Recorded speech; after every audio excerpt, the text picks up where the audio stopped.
छत्तीसगढ़ में आज दो बातों की सबसे ज्यादा चर्चा हो रही है। पहली ईडी की और दूसरा ईडी के तोहफे की। आज जब छत्तीसगढ़ के पूर्व मुख्यमंत्री भूपेश बघेल और उनका परिवार बेटे चैतन्य बघेल के जन्मदिन की तैयारी कर रहे थे, तभी उनके यहां ईडी आ धमकी और जाते जाते गिरफ्तारी का तोहफा भी दे गई। अब छत्तीसगढ़ में शराब घोटाले की जांच को लेकर सियासी बवाल है और गिरफ्तारी को लेकर हंगामा जोरदार है।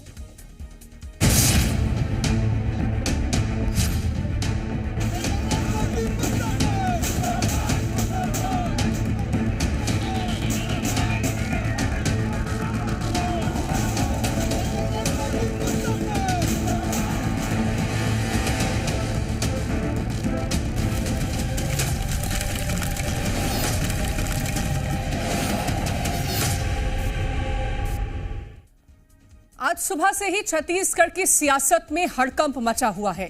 ईडी की कार्रवाई और उसके बाद भूपेश बघेल के बेटे की गिरफ्तारी, कोर्ट में पेशी और फिर 5 दिन की ईडी रिमांड। प्रदेश में सियासी भूचाल आ गया। चैतन्य बघेल की गिरफ्तारी ने सियासत का पारा हाई कर दिया।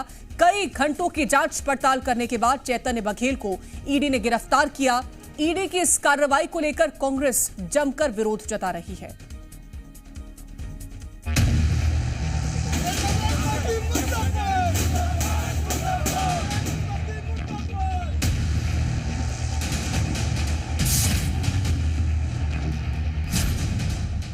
आज छत्तीसगढ़ में जोरदार सियासी हंगामा हो रहा है। वजह ईडी की कार्रवाई। प्रवर्तन निदेशालय यानी ईडी ने छत्तीसगढ़ के रायपुर में पूर्व सीएम भूपेश बघेल और उनके बेटे चैतन्य बघेल के खिलाफ शराब घोटाले को लेकर कार्रवाई की। भूपेश बघेल के आवास समेत कई ठिकानों पर रेड की गई। इस दौरान ईडी ने शराब घोटाले से जुड़े अहम दस्तावेज भी अपने कब्जे में लिए और चैतन्य बघेल से पूछताछ की। अब ऐसे में सियासी बवाल होना तो लाजमी था। दुर्ग में भी ईडी की छापेमारी के दौरान पुलिस और कांग्रेस कार्यकर्ताओं में जमकर झड़प हुई। कई जगहों पर ईडी के पुतले भी जलाए गए। केंद्रीय एजेंसी ने चैतन्य बघेल को गिरफ्तार कर लिया। कोर्ट ने 5 दिन की रिमांड पर भेजा है और ये सब हुआ आज चैतन्य बघेल के जन्मदिन पर। फिर क्या था? बवाल, हंगामा और सियासी बयानबाजी। पूर्व मुख्यमंत्री भूपेश बघेल ने इस कार्रवाई पर सवाल उठाए और कहा कि भूपेश बघेल न टूटेगा और न झुकेगा। भूपेश बघेल किसी से डरने वाला नहीं है।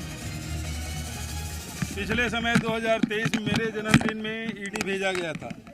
अब आज तो विधानसभा में अडानी का मामला उठना है और अपने मालिक को खुश करने के लिए मोदी और शाह ने ईडी मेरे घर भेज दिया है। हम लोग डरने वाले नहीं हैं, न झुकने वाले हैं। ये कितना भी ताकत लगा ले, भूपेश बघेल न टूटेगा न झुकेगा। ये लड़ाई लड़ेंगे, ये सत्य की लड़ाई है। कांग्रेस ने इस कार्रवाई पर सवाल उठाया और विरोध जताया। मोदी के मित्र अडानी के संगठित लूट के खिलाफ यदि कोई भी आवाज उठेगी तो केंद्रीय एजेंसियां वहां पहुंच जाएंगी छापेमारी करने के लिए। पूर्व मुख्यमंत्री भूपेश बघेल बड़ी संख्या में विधायकों के साथ, कांग्रेसियों के साथ तमनार में विरोध करने गए थे। विरोध कर रही है और आज ईडी का हमने पुतला दहन किया क्योंकि हमारे पूर्व मुख्यमंत्री माननीय भूपेश बघेल साहब को, उनके परिवार को परेशान करने का प्रयास किया जा रहा है। इसलिए आज ईडी का भी हमने पुतला दहन किया है।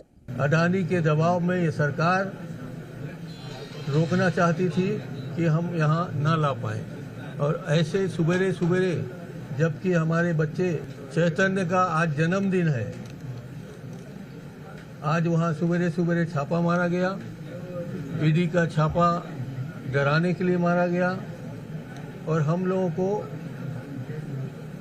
यहाँ डर पैदा करने के लिए छापा मारने की कार्रवाई हुई। वहीं बीजेपी ने भी जमकर पलटवार किया। छत्तीसगढ़ के दोनों डिप्टी सीएम ने क्या कहा, सुनिए। केंद्रीय एजेंसी है, लगातार जांच की कार्रवाई हो रही है। केंद्रीय एजेंसी है, लगातार जांच की कार्रवाई हो रही है। केंद्रीय एजेंसी है, लगातार जांच की कार्रवाई हो रही है।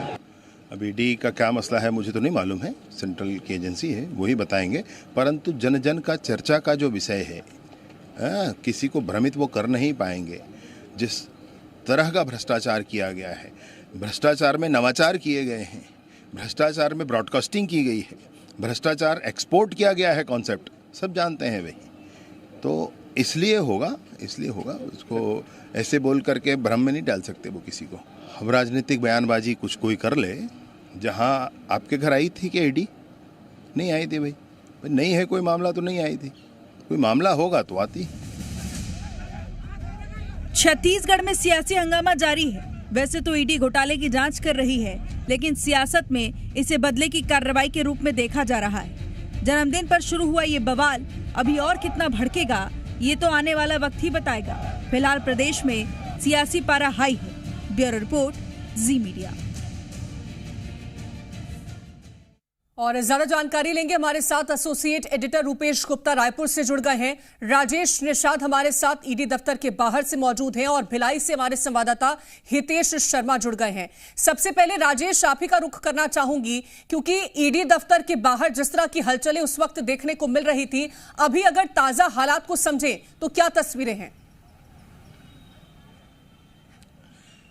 देखिए, अभी स्थिति सामान्य सी बनी हुई है। हालांकि इससे पहले करीब जब चैतन्य बघेल को हिरासत में लेकर के भिलाई से जब ईडी के अधिकारी जब निकले थे, उसके बाद से लगातार ईडी दफ्तर के बाहर कांग्रेसियों और भूपेश बघेल के समर्थकों द्वारा प्रदर्शन किया जा रहा था। टायर जलाए गए, पुतला दहन किया गया। पुलिस ने भी कई कोशिश की कि किसी तरह से इसे रोका जा सके, लेकिन पुलिस भी असफल रही। अभी अगर ताजा तस्वीर देखें तो ये देख सकते हैं, जवान मुस्तैद हैं।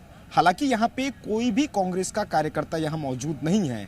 तमाम जो कांग्रेस के कार्यकर्ता और कांग्रेस के नेता यहाँ से चले गए हैं। क्योंकि यहाँ से कुछ ही दूरी पे राजीव गांधी चौक है, वहाँ खुद भूपेश बघेल वहाँ पहुँचे हुए थे। भूपेश बघेल के साथ साथ नेता प्रतिपक्ष चरणदास महंत, इसके अलावा कांग्रेस के तमाम बड़े दिग्गज नेता वहाँ मौजूद थे और नारेबाजी की गई, धरना दिया गया और उसके बाद एक बड़ी रणनीति बनाने की तैयारी कांग्रेस के द्वारा की जा रही है, जो रणनीति कल बनेगी। लेकिन यहाँ जिस तरह से पूरे दिन यहाँ पे गहमा गहमी की स्थिति थी, जम के हंगामा कांग्रेसियों के द्वारा किया जा रहा था और विरोध इस बात को लेकर के था कि जिस तरह से पूर्व मुख्यमंत्री भूपेश बघेल के बेटे चैतन्य बघेल की गिरफ्तारी हुई है, उसका सीधे तौर पे कांग्रेसियों के द्वारा विरोध किया जा रहा था। फिलहाल अभी यहाँ की स्थिति सामान्य बनी हुई है और चैतन्य बघेल को इसी ईडी दफ्तर के अंदर लाया गया है, जिसकी तस्वीरें भी हमने दिखाई थी कि किस तरह से कड़ी सुरक्षा के बीच ईडी के अफसर यहां ईडी के दफ्तर लेके आए और अब चूंकि यहां उन्हें रखा गया है और जो जानकारी ये आ रही है कि ईडी के अधिकारी 10 बजे से लेकर शाम 4 बजे तक पूछताछ करेंगे और इसके साथ साथ जो उनके वकील हैं उनको उनसे मुलाकात करने की भी उन्हें अनुमति मिली हुई है, निर्देश कोर्ट के द्वारा मिला हुआ है। तो फिलहाल यहाँ अभी स्थिति सामान्य है, लेकिन चैतन्य बघेल ईडी दफ्तर ठीक है। मैं राजेश लौटूंगी और भी तमाम सवालों को लेकर के जानकारी आपसे लेंगे, लेकिन एसोसिएट एडिटर रूपेश गुप्ता जो कि कांग्रेस दफ्तर के बाहर मौजूद है, उनसे भी चर्चा कर लेते हैं। रूपेश, वहां पर क्या हलचलें हैं, क्या रणनीतियां तैयार की गई हैं अभी तक कांग्रेस पार्टी की तरफ से? देखिए कीर्ति, मैं आपको अपडेट कर दूं कि इस वक्त मैं पूर्व मुख्यमंत्री भूपेश बघेल के निवास में हूं और थोड़ी देर पहले यहां पे बैठक हुई थी और बैठक में यह तय हुआ कि इसको लेकर के कांग्रेस सड़क की लड़ाई लड़ेगी। इस वक्त हमारे साथ कांग्रेस के राष्ट्रीय सचिव विकास उपाध्याय हैं, उनसे बातचीत करते हैं। क्या कुछ तय हुआ है बैठक में? सड़क की लड़ाई लड़ने पर फैसला हुआ है, किस तरह से लड़ाई लड़ेगी कांग्रेस? देखिए, कांग्रेस पार्टी के सभी बड़े नेता, कांग्रेस के कार्यकर्ता इस पूरे मामले में एक साथ खड़े हैं। आज बैठक भी हुई जिसमें तय हुआ, कल विधायक दल की बैठक है राजीव भवन में, उसके बाद एक संयुक्त प्रेस कॉन्फ्रेंस प्रदेश कांग्रेस कमेटी के अध्यक्ष सीएलपी और तमाम विधायक वरिष्ठ नेतागण राजीव भवन में करेंगे। उसके बाद कांग्रेस की रणनीति तय होगी, कैसे हमको इसकी लड़ाई को लड़ना है। कांग्रेस पीछे हटने वाली नहीं, हम डरने वालों में से नहीं है। बार बार भारतीय जनता पार्टी की सरकार केंद्र में है, राज्य में है और जिस प्रकार से ईडी इनकम टैक्स का दबाव बनाकर अभिव्यक्ति की आज़ादी को दबाना चाहती है, लोगों की आवाज़ को दबाना चाहती है, सब लोगों को इस चीज़ की जानकारी थी कि रायगढ़ के तमनार के विषय में आज विधानसभा का जो आखिरी दिन था 17 तारीख को, एक बड़ी बहस होने वाली थी। भारतीय जनता पार्टी को जवाब देना था। अडानी का प्लांट है और अवैध कटाई जिस प्रकार से अडानी ने वहाँ पर करवाई, उसको लेकर वहाँ के लोग लगातार पिछले कई दिनों से सैकड़ों की संख्या में वहाँ के आदिवासी लोग आंदोलन कर रहे थे। भूपेश बघेल जी उसमें गए थे, दीपक बैज जी भी गए थे। आज उसको लेकर बड़ी बहस थी। भारतीय जनता पार्टी जवाब तो दे नहीं पाती, इसीलिए भारतीय जनता पार्टी ने दबाव बनाकर आज ईडी का पहला कार्रवाई या पहली रेड भूपेश बघेल जी के ऊपर नहीं, इसके पहले भी की गई और कुछ मिलता कुछ भी नहीं है। दबाव बनाने का प्रयास किया जाता है। किस तरह का दबाव बनाने का प्रयास किया जा रहा है? देखिए, आवाज गलत नीतियों को, गलत काम भारतीय जनता पार्टी के द्वारा जो किया जा रहा है उसको, लेकिन ईडी कह रही है, बीजेपी कह रही है कि कानून के तहत कार्रवाई की जा रही है, जानकारी मिली है शराब घोटाला हुआ है, उसमें कार्रवाई की गई। देखिए, भारतीय जनता पार्टी पिछले 2 साल से भ्रष्टाचार को लेकर एक स्क्रिप्ट लिख रही है और उस स्क्रिप्ट की हर रील को समय समय पर तैयार करती है और ये उसी में से एक है। इसके पहले जितने लोगों की गिरफ्तारी हुई, जो राजनेताओं की हुई, जो अधिकारियों की हुई, ईडी चालान भी, चार्जशीट भी प्रस्तुत नहीं कर पाया। माननीय सुप्रीम कोर्ट ने ईडी को फटकार लगाई थी और उन लोगों की जमानत भी हुई। बेवजह उन लोगों को सालों साल जेल में रखा गया। कांग्रेस की 5 साल की सरकार ने ऐतिहासिक काम किया। भूपेश बघेल मुख्यमंत्री के रूप में काम किया, जनता के हित में, जनता से जुड़े मुद्दों पर काम किया। भारतीय जनता पार्टी 1.25 साल हो गए काम नहीं कर पा रही, लेकिन कैसे कांग्रेस पार्टी को बदनाम करना है भ्रष्टाचार में, उसके लिए षड्यंत्र रच रही है। तो कांग्रेस का आरोप यह है कि षड्यंत्र के तहत गिरफ्तार किया गया, बदनाम करने की कोशिश की जा रही है, लेकिन जो इस मसले को लेकर के सियासत है वो कल से और तेज हो जाएगी, क्योंकि इसके बाद भारतीय जनता पार्टी के बयान भी सामने आने शुरू हो जाएंगे और रिएक्शंस आने शुरू हो जाएंगे। लेकिन इस बीच में जो तमाम बड़े नेता थे कांग्रेस पार्टी के, चाहे वो पूर्व मंत्री हों, चाहे फिर वो दीपक बैज, चूंकि यहाँ पे नहीं थे तो वीडियो जारी करके उन्होंने इसकी आलोचना की है। तो कुल मिलाकर के कांग्रेस एक साथ है और जिस तरह से सड़क की लड़ाई, आज उग्र प्रदर्शन किया सड़क कांग्रेस की लड़ाई लड़ने वाले हैं कांग्रेसी और इसका असर कितना पड़ेगा वो भी हम देखेंगे। मैं लौटूंगी आपके पास रूपेश। हितेश, क्योंकि आज भिलाई की बात करते हैं, यहीं से सारी घटनाक्रम की शुरुआत हुई थी। वहां पर अगर स्थितियों को समझे, ताजा तस्वीरों को समझे, क्या तस्वीरें रही हैं दिन भर की और अभी क्या हालात हैं? जी देखिए, बिल्कुल आपको बता दूं, पूरे छत्तीसगढ़ में आज सुबह सुबह सियासी भूचाल आया। भूचाल ये था कि पूर्व मुख्यमंत्री छत्तीसगढ़ के भूपेश बघेल के घर में ईडी की टीम पहुंची। लगभग 7 गाड़ियों में सवार होकर के अधिकारी पहुंचे और 8 से 9 घंटे तक लगातार पूछताछ हुई। इसी बीच भूपेश बघेल को विधानसभा जाने की इजाजत दे दी गई। लेकिन हुआ क्या, दोपहर होते होते चैतन्य बघेल को हिरासत में ले लिया गया। उन्हें गिरफ्तार कर ईडी अपने साथ ले गए। तमाम कार्यकर्ताओं ने जमकर जो नारे लगाए, केंद्र सरकार के नारे लगाए, ईडी मुर्दाबाद के नारे लगाए और टायर जलाने की कोशिश की गई और पुतला भी फूंका गया। तो वहीं कुछ कार्यकर्ता जो थे वो ईडी की गाड़ी के आगे लेट गए, लेकिन जो पुलिस ने हल्का बल प्रयोग करते हुए उनको हटा लिया। इसी बीच रामदास अठावले का दुर्ग दौरा था। केंद्रीय सामाजिक न्याय मंत्री है रामदास अठावले, उन्होंने भी सीधे तौर पर 2 टूक कह दिया कि यदि गलत किया है तो फिर डर क्यों, यदि गलत किया है तो फिर कार्रवाई होगी ही होगी। ईडी स्वतंत्र एजेंसी है, किसी के दबाव में काम नहीं करती। ये रामदास अठावले का ताजा बयान था। इसके इतर आपको और बता दूं कि इस पूरे मामले पर फिलहाल भूपेश बघेल के भिलाई 3 का जो निवास है वो पूरी तरह से शांत है। कार्यकर्ता यहां से जा चुके हैं। कुछ पुलिस बल जरूर यहां पर जो मौजूद है, लेकिन फिलहाल स्थिति बहुत सामान्य बताई जा रही है, क्योंकि अब भूपेश बघेल देर शाम या रात को भिलाई आते हैं कि नहीं आते, या रायपुर में ही रुकेंगे, ये एक बड़ा सवाल है। कुछ लोगों से हमारी बातचीत हुई तो उन्होंने बताया कि भूपेश बघेल आज रात्रि रायपुर में ही रुकेंगे और तमाम तरह की जो रणनीतियां बनेगी। फिलहाल भिलाई का निवास है भूपेश बघेल का, वो पूरी लगातार चल ही रही है, जिस तरह से जानकारी हमको रूपेश दे रहे थे। लेकिन राजेश, अगर हम बात करते हैं सवाल जवाबों की, तो अब क्या सवाल जवाब रह सकते हैं ईडी के? क्योंकि माना तो ये जा रहा है, जिस तरह से जानकारी है कि शराब घोटाला का पूरा मामला है जिसको लेकर के ये गिरफ्तारी की गई है। सवाल जवाब क्या होंगे, क्या पूछ सकती है ईडी?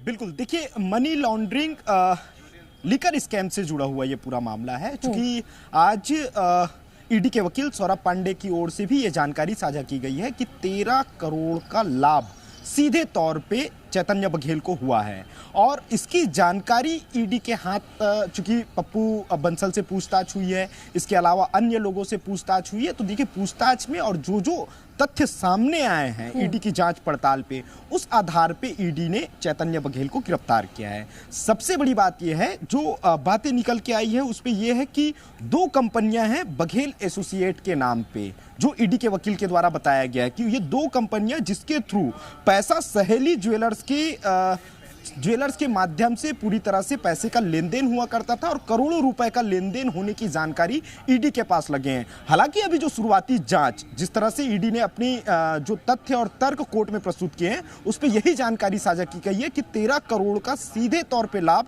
चैतन्य बघेल को हुआ है और ये तमाम जो पैसे हैं या अन्य जो और करोड़ों के जो लेन देन हैं वो हुआ करते थे। कुछ नाम हैं, चूंकि पप्पू बघेल का नाम आया है, दीपेन छाबड़ा, अनवर ढेबर के थ्रू के श्रीवास्तव तक ये पैसे पहुंचते थे। इसके साथ साथ राम गोपाल अग्रवाल का भी जिक्र सीधे तौर पे ईडी के द्वारा किया गया है और ऐसे में अब जब ईडी ने चैतन्य बघेल को गिरफ्तार कर लिया है और 5 दिनों तक जो रिमांड ईडी ने ली है, तो ईडी अपनी रिमांड पे पूछताछ पे वही चीजें जानने की कोशिश करेगी कि आखिर ये पैसे का इस्तेमाल किस तरह से किया जाता था, ये पैसे का लेन देन कैसे हुआ करता था, क्या कोई कमीशन बेस पे ये पैसे मिलते थे या कोई ऐसी भूमिका रही होगी जो सीधे तौर पर चैतन्य बघेल की भूमिका पे सवाल उठेगा। चूंकि लगातार ईडी लंबे समय से शराब घोटाले के मामले की तफ्तीश में जुटी हुई थी और अब जब की जानकारी ये भी आई थी कि के श्रीवास्तव से भी ईडी ने पूछताछ की थी, तो ऐसे में जो तथ्य पप्पू बंसल से जो पूछताछ हुई थी उन तमाम बिल्कुल अब देखना होगा कि जब सवाल पूछे जाते हैं तो उसके बाद और क्या जो जानकारियां हैं वो ईडी जुटा पाती। फिलहाल बहुत शुक्रिया आप सभी का तमाम जानकारी पहुंचाने के लिए।